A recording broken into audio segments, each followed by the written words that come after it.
বিসমিল্লাহির রহমানির রহিম। প্রিয় দেশবাসী, আসসালামু আলাইকুম।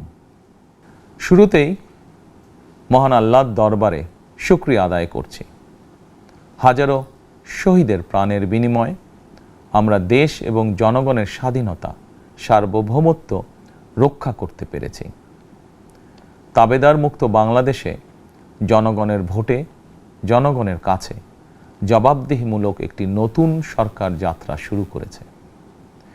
দেশে গণতন্ত্র এবং মানুষের অধিকার পুনঃপ্রতিষ্ঠার এই যাত্রা লগ্নে আমি দেশবাসীকে শুভেচ্ছা এবং আন্তরিক অভিনন্দন জানাই। স্বাধীনতা প্রিয়, গণতান্ত্রিক আমি প্রিয়। জনগণের কারণেই দেশে আবার মানুষের অধিকার, সম্মান এবং মর্যাদা পুনঃপ্রতিষ্ঠার সুযোগ সৃষ্টি হয়েছে। আমি দেশবাসীর উদ্দেশ্যে একটি বার্তা দিয়ে বলতে চাই, মুসলমান, হিন্দু, বৌদ্ধ, খ্রিস্টান তথা দল, মত, ধর্ম, বর্ণ নির্বিশেষে পাহাড়ে কিংবা সমতলে বসবাসকারী এই দেশ আমাদের সবার। প্রতিটি নাগরিকের জন্যই এই দেশকে আমরা একটি নিরাপদ ভূমিতে পরিণত করতে চাই। একটি স্বনির্ভর, নিরাপদ, মানবিক, গণতান্ত্রিক বাংলাদেশ প্রতিষ্ঠায় বিএনপি সরকারের লক্ষ্য। প্রিয় দেশবাসী, ফ্যাসিবাদের সময়কালে দুর্নীতি দুঃশাসনে পর্যুদস্ত একটি ভঙ্গুর অর্থনীতি, দুর্বল শাসন কাঠামো আর অবনতিশীল আইন শৃঙ্খলা পরিস্থিতির মধ্য দিয়ে নতুন সরকার যাত্রা শুরু করেছে। আইন শৃঙ্খলা পরিস্থিতির উন্নয়ন এবং কঠোরভাবে দুর্নীতি নিয়ন্ত্রণের মাধ্যমে জনগণের মনে শান্তি, নিরাপত্তা ফিরিয়ে আনাই হচ্ছে আমাদের সরকারের প্রধান অগ্রাধিকার। সারা দেশে জুয়া এবং মাদকের বিস্তারকেও বর্তমান সরকার আইন শৃঙ্খলা অবনতির অন্যতম কারণ বলে চিহ্নিত করেছে। সুতরাং জুয়া এবং মাদক নিয়ন্ত্রণে আইন শৃঙ্খলা বাহিনী সব রকমের কঠোর পদক্ষেপ গ্রহণ করছে। জনজীবনে শান্তি ও নিরাপত্তা নিশ্চিত করতে সরকার সর্বোচ্চ উদ্যোগ গ্রহণ করছে। দেশের প্রতিটি সাংবিধানিক এবং সরকারি বেসরকারি প্রতিষ্ঠান চলবে বিধিবদ্ধ নীতি নিয়মে।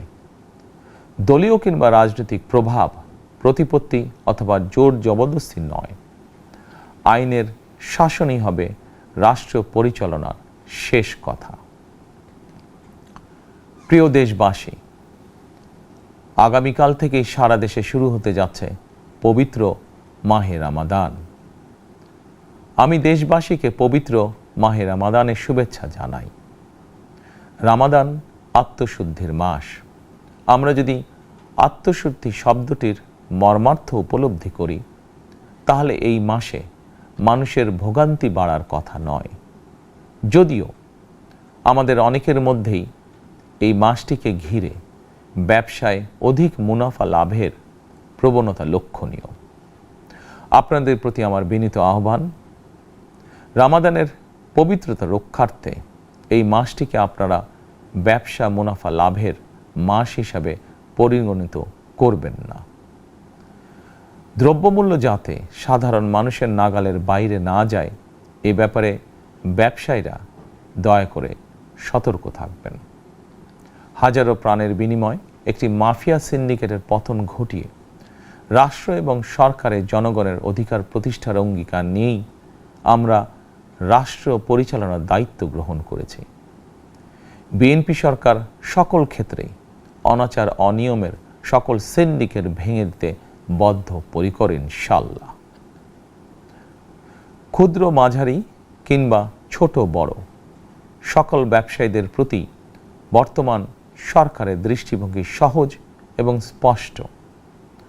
বর্তমান সরকার ব্যবসায়ী এবং ক্রেতা সাধারণ উভয় স্বার্থ রক্ষা করেই প্রয়োজনীয় পদক্ষেপ গ্রহণ করতে চায়। সুতরাং সরকারের পক্ষ থেকে কী ধরনের উদ্যোগ গ্রহণ করলে বাজার পরিস্থিতি নিয়ন্ত্রণে থাকবে কিংবা ক্রেতা বিক্রেতা উভয়েরই স্বার্থ রক্ষা হবে, এ ব্যাপারে আপনাদের যে কোনো ধরনের পরামর্শ কিংবা অভিযোগ শুনতে সরকার প্রস্তুত। ক্রেতা বিক্রেতা গ্রহীতা, এই সরকার সকলেরই সরকার। এই সরকার আপনাদেরই সরকার। আপনারাই ভোটের মাধ্যমে এই সরকারকে রাষ্ট্র পরিচালনার দায়িত্ব দিয়েছেন। আপনারাই এই সরকারের শক্তি। প্রিয় দেশবাসী, পবিত্র রামাদান মাসে রোজাদারগণ বিশেষ করে ইফতার, তারাবি, সেহরি এই সময়গুলোতে নিরবিচ্ছিন্নভাবে গ্যাস, পানি ও বিদ্যুৎ সরবরাহ পেতে চান। এই বিষয়টি নিশ্চিত করতে এরই মধ্যে আমি সংশ্লিষ্ট কর্তৃপক্ষকে নির্দেশনা দিয়েছি। অপচয় রোধ করে কৃচ্ছ্রতা সাধন প্রতিটি মুসলমানের ঈমানি দায়িত্ব।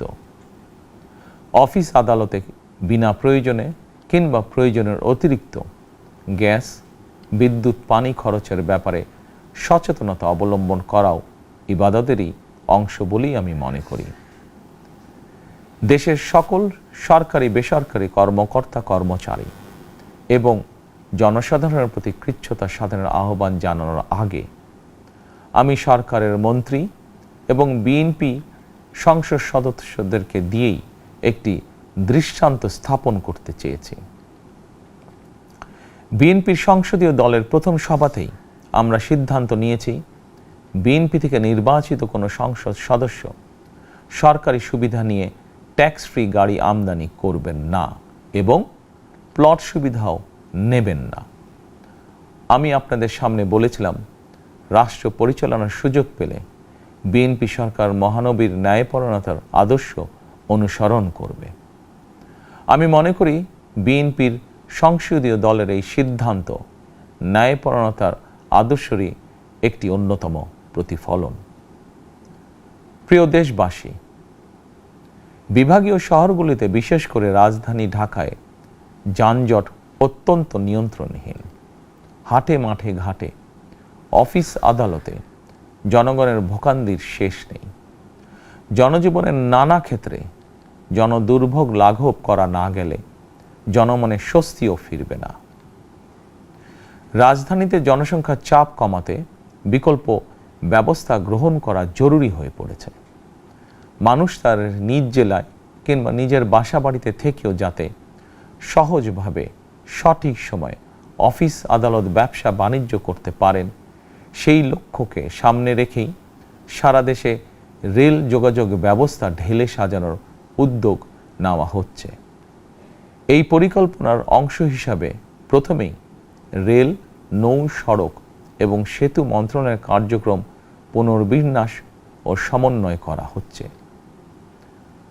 আমরা মনে করি সারা দেশে রেল যোগাযোগ ব্যবস্থার সহজ, সুলভ এবং নিরাপদ করা গেলে একদিকে যেমন জনগণের শহর কেন্দ্রিক বা নগর কেন্দ্রিক নির্ভরতা কমবে, অপরদিকে পরিবেশেরও উন্নতি হবে। প্রিয় দেশবাসী, আমাদের চারপাশে সমস্যার শেষ নেই, তবে সমস্যার পাশাপাশি সম্ভাবনাও কিন্তু কম নয়। আমাদের বৃহৎ জনগোষ্ঠীকে যদি আমরা দক্ষ জনশক্তিতে রূপান্তরিত করতে পারি, তাহলে এই জনসংখ্যাই হবে আমাদের জনসম্পদ। আমরা নিজেদেরকে দক্ষ করে গড়ে তুলতে পারলে শুধু বাংলাদেশই নয়, বিশ্ব বাজারও আমাদের জন্য উন্মুক্ত। তথ্য প্রযুক্তির সিঁড়ি বেয়ে বিশ্ব এখন কৃত্রিম বুদ্ধিমত্তার যুগে প্রবেশ করেছে। প্রযুক্তির এই প্রতিযোগিতামূলক বিশ্বে সম্মান এবং স্বচ্ছতার সঙ্গে টিকে থাকতে হলে আমাদেরকে কোনো না কোনো একটি বিষয় বা কাজে পারদর্শী হতে হবে। দেশের কোটি কোটি শিক্ষার্থী এবং তরুণ যুবশক্তির উদ্দেশ্যে বলতে চাই, মেধায়, জ্ঞানে, বিজ্ঞানে নিজেদেরকে যোগ্য করে গড়ে তোলার জন্য যত রকমের সহযোগিতা দেওয়া যায় সব রকমের সহযোগিতা দিতে বর্তমান সরকার প্রস্তুত। কর্মসংস্থান এবং কর্মপরিবেশ নিশ্চিত করার সুনির্দিষ্ট অঙ্গীকার নিয়ে বর্তমান সরকার যাত্রা শুরু করেছে। প্রিয় দেশবাসী, দীর্ঘ 18 বছর পর দেশে ফিরে গত বছর 25শে ডিসেম্বর আমি বলেছিলাম, দেশ এবং জনগণের জন্য আই হ্যাভ এ প্ল্যান। 12ই ফেব্রুয়ারি জাতীয় নির্বাচনের আগে দেশের বিভিন্ন স্থানে ঘুরে আমার প্ল্যান পরিকল্পনার অনেক কিছু আমি আপনাদের সামনে তুলে ধরেছিলাম।